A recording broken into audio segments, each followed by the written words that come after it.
সুপ্রভাত বন্ধুগণ। আমি এই জাস্ট ঘুম থেকে উঠলাম এবং উঠে আজকে বাইরের অবস্থাটা অন্যরকম। এই দেখো বাইরের কি অবস্থা। লেভেল 3 স্নো সতর্কতা জারি করেছে, যে কারণে আমাদের ইউনিভার্সিটি বন্ধ আজকে। কারণ প্রচণ্ড বরফ পড়েছে এবং এই যে সামনের রাস্তা, এটা কালকে ঢাকা পড়ে গেছিল, আজকে সকালবেলা বোধহয় ওরা নুন ঢেলে জায়গাটাকে সাফ করেছে।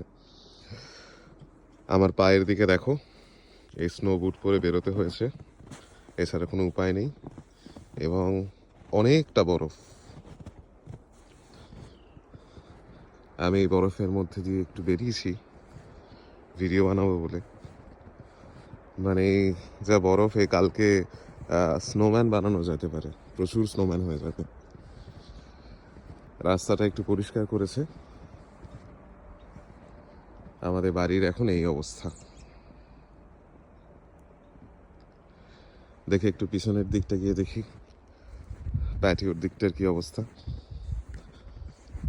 তবে আজকে মজা লাগছে, ছুটি পড়ে গেছে না, ছুটি পেয়ে গেছি না, এখন ঘরে বসে বসে খাবার দাবার খাবো, কাজ করবো আর বাইরে বসে বরফ পড়া দেখবো।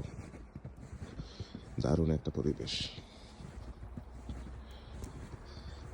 এই আমি চলে যাচ্ছি বাড়ির পেছন দিকটা। ওরে বাবা, বাড়ির পেছন দিকটা, এইটা হচ্ছে আমার সাইকেল। বাড়ির পেছন দিকটার এই টেবিলটার অবস্থা দেখেছো কি হয়েছে? বরফে পুরো ভরে গেছে আজকে।